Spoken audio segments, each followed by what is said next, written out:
आज के बदलते परिवेश में रोहतास जिले के किसानों का रुझान मछली पालन की तरफ काफी बढ़ा है।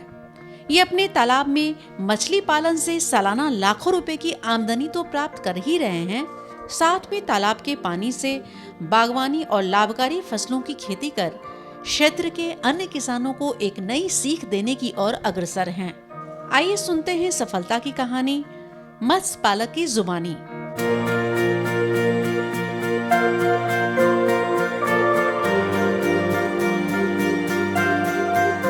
हमारे पास पिताजी जब रिटायर करके आए तो एक तालाब हमारे पास था, जिससे कि हम लोग मछली पालन शुरू किए। और जब हमने ट्रेनिंग लिया उसके बाद हमने मछली का पहला साल पालन किए तो कम से कम 30 क्विंटल मछली बेचे। तो हमारे दिमाग में जिज्ञासा आई कि क्यों नहीं तालाब को बढ़ाया जाए।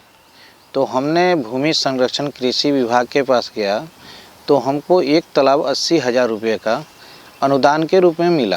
तो एक तालाब के पैसे से मैंने 5 तालाब कटवाया और 5 तालाब कटवा के हमने मछली पालन चालू किया। तो दूसरे साल हमने मछली का उत्पादन कम से कम 100 से 150 क्विंटल किया। उसके बाद हमारे दिमाग में और जिज्ञासा आने लगा तो फिर कृषि विभाग में हम गए। तो कृषि विभाग में हम गए तो वहाँ हमको एक योजना मिला, जिसमें कि नमसा योजना से हमको एक तालाब और फिर मिला और एक गोडाउन का भी स्थापना करने को मिला 2 लाख रुपये का सब्सिडी। तो फिर हमने क्या किया कि फिर तालाब कटवाए। तो मेरे पास अभी 11 तालाब हैं और हम आधुनिक तरीके से मछली पालन करते हैं। हम लोग क्या कर रहे हैं कि मछली का एक बीज लाए और एक नर्सरी बनाए हुए हैं। वो नर्सरी आप देखिएगा पूरे नेट से हम लोग ढक दिए हैं, न उसमें चिड़िया जाती है और उसको सर्प के मारने के लिए बगल बगल से जाल डाल दिए हैं। जब भी सर्प क्रॉस करेगा तो उसमें फंस जाएगा। तो हम लोग क्या करते हैं कि हर किसान का 20% आमदनी किंगफिशर चिड़िया, बगुला और ये मेढक और ये सर्प और ये हम लोग गोह जिसको कहते हैं, ये सब खा जाता है। तो लोग किसान क्या करते हैं, उनका आमदनी 20% कम हो जाता है। तो लोग कहते हैं कि नहीं हमको बचत नहीं हुआ। लेकिन ये सब चीज़ पर जो हम लोग मैनेजमेंट करते हैं, जैसे हम नेटिंग करके अपना, तो मेरा जो ये बच्चा जो हम स्टॉक किए हैं फिंगरलिंग और ईयरलिंग, तो ये बच्चा जैसे ही किंगफिशर जितना बड़ा चिड़िया होती है उतना बड़ा हमारा मछली हो जाता है, तो हम उसको दूसरे में डाइवर्ट कर देते हैं। तो उससे करने से क्या होता है कि जितना बड़ा मछली है उतना ही बड़ा चिड़िया है, तो मछली को पकड़ने में असमर्थ हो जाता है।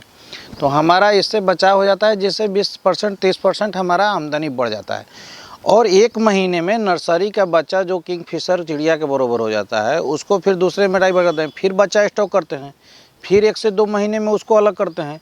तो हम क्या कर रहे हैं कि एक ही तालाब में 3 क्रॉप काट रहे हैं। मछली का हम लोग पंगास, रूपचंदा, रेहू, कतला जो अभी आप देखें, उसके बाद मृगल, ऐसे करके हम लोग 4-5 वैरायटी डालते हैं। बेचने के लिए आप देख सकते हैं जितना भी व्यापारी लोग आए अपने से मारे, अपने से तौले, और हमको केवल क्या करना है उसका वज़न लिखना है और उससे पैसा ले लेना है।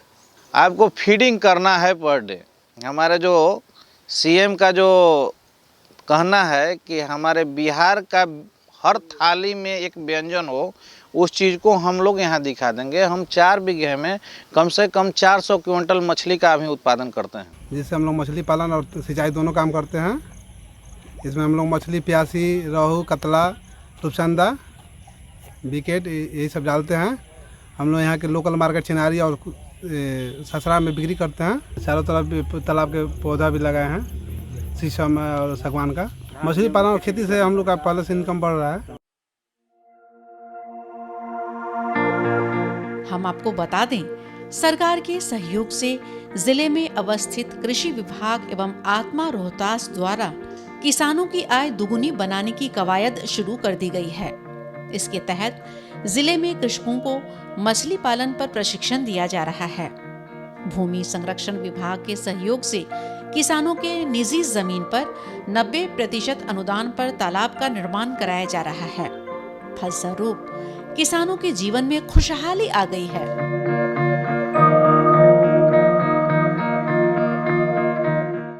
आत्मा के द्वारा जो प्रशिक्षण कार्यक्रम है उसमें किसानों की आय दोगुनी करने के लिए हम लोगों के द्वारा राज्य स्तर पर प्रशिक्षण, जिला स्तर पर प्रशिक्षण, लगभग 250 किसानों को इस बीच में ट्रेंड किया है कोरोना समाप्त होने के पश्चात।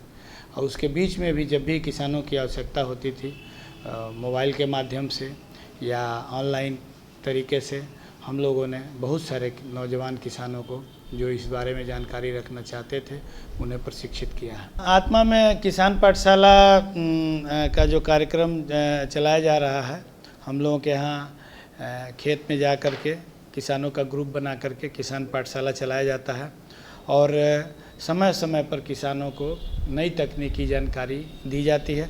मुख्य कार्य कृषि का, आत्मा का या उद्यान का अनुदान बांटना नहीं है, बल्कि उनको सर्विस प्रोवाइड करना है।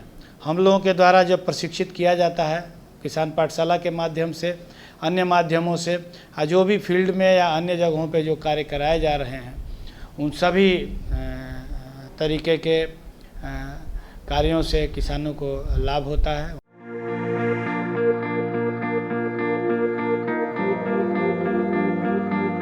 अब खास ये है कि प्रशिक्षण पा चुके ये किसान मछली उत्पादन के क्षेत्र में स्वरोजगार प्राप्त कर आत्मनिर्भर भारत के सपने को साकार करने में लगे हैं।